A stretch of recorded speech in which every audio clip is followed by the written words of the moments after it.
গরু চড়াতে গিয়ে বাড়ি ফেরা হলো না এক মহিলার। হাতির আক্রমণে মৃত্যুর মুখে ঢলে পড়ল জঙ্গল লাগোয়া এলাকার বাসিন্দা ২৪ বছর বয়সী এক মহিলা। ঘটনায় শোকের ছায়া এলাকা জুড়ে। জানা গেছে এদিন গরু চড়াতে বাইরে যেতেই ঘটে বিপত্তি। ২৪ বছর বয়সী বিউটি রায় নামের ওই মহিলা গরু নিয়ে চড়াতে যাওয়ার সময় আচমকাই পেছন দিক দিয়ে আঘাত হানে পূর্ণবয়স্ক একটি জংলি হাতি।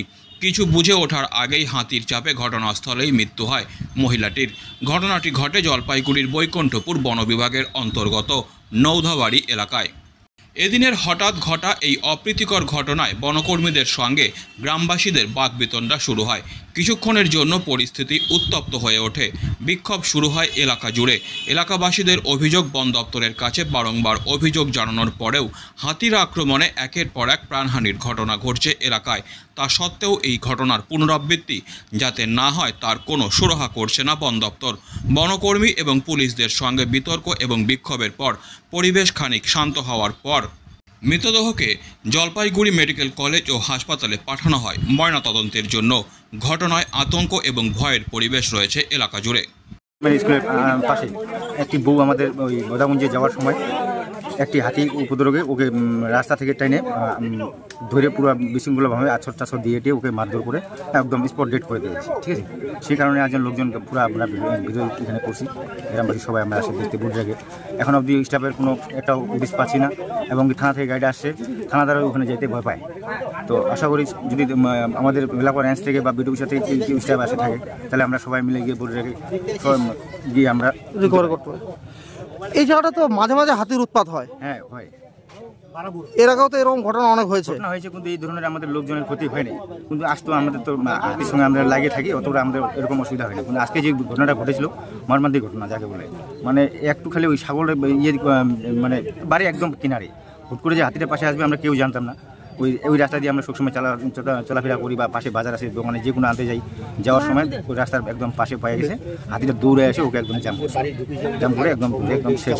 কি খবরটা পাই যে দুপুর নাগাদ একটা ভাবে যে মন্দিরের সামনে যে জঙ্গলটা আছে একটা ঘটনাটা ঘটে যে একটা বনো হাতিটা একটা মহিলাকে ওটা অ্যাটাক করেছে আর ওটা ওনার মনে হয় ওখানে ডেথ হয়ে গেছে। মহিলা আছে, কোথায় যাচ্ছিলেন ওটা তো আমি সঠিক বলতে পারছি না, কিন্তু উনি বাড়ি থেকে বেরিয়ে মানে ওই আমাদের জঙ্গল রাস্তা দিয়ে আসছিলেন, কোথাও যাচ্ছিলেন হয়তো। এইভাবে আমরা খবরটা পেয়েছি, এটাই আমরা একটু এখন ইনকোয়ারিটা করবো, দেখো ম্যাটারটা কি। তারপর কি হয় আপনাদের উপরে চড়া হয় গাড়ি ভাঙচুর? আমাদের দুটো গাড়ি ভাঙচুর করেছে। কেউ কি আহত আছে?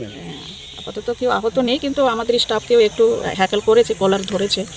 পুলিশকেও দেখা গেল যে পুলিশের উপর অত্যাচার হয়েছে। আপনাদের ডিপার্টমেন্টের সঙ্গে ঘটেছে, এখন পাবলিক উত্তেজিত ছিল, সে উত্তেজিত অবস্থার মধ্যে এই ঘটনাগুলো ঘটে গেছে। ওদের যেটা অভিযোগ যে বন দপ্তরের কিছু গাফিলতি রয়েছে নজরদারিতে, কি বলবেন?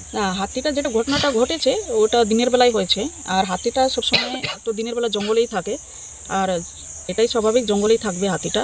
তো এখন যেটা ঘটনাটি ঘটেছে জঙ্গলের মধ্যে হয়েছে, যেটা আসার সময় ব্যাপারটা ঘটে গেছে বিষয়টা। আর আমাদের যেটা গাফিলতি অভিযোগ সঠিক আমি জানি না আপনারা কি অভিযোগ তুলতেছেন, কিন্তু আমাদের যে স্টাফ দিন রাত কিন্তু খাটে, রাত্রে হোল নাইট আমাদের স্টাফ ডিউটি করে। হাতিটা দেখেন এক জায়গায় দলে কিন্তু থাকে না, ওটা রাত্রেবেলা বিভিন্ন জায়গায় ছড়িয়ে পড়ে। তো সেইভাবে আমাদেরকে স্টাফগুলো ভাগ করে দিতে হয়, যেদিকে হাতির খবরটা আসে সঙ্গে সঙ্গে আমাদের স্টাফরা যায়, আর 24 ঘন্টা কিন্তু আমাদের স্টাফ ডিউটি করে। আপনারা কি এদের কি দেওয়া হলো বন দপ্তর থেকে, কি আশ্বাস দিয়েছে? ক্ষতিপূরণ যেটা আছে ওনাদের যেটা পাওনা আছে, মানে যেটা গভর্নমেন্ট থেকে দেওয়া যায় সে চেকটা আজকে একটা দিয়ে দেওয়া হচ্ছে। আর যেটা এখন ফরেস্ট ভলেন্টিয়ারের যেটা গভর্নমেন্ট একটা দিচ্ছে সেটাও একটু দেওয়া হবে।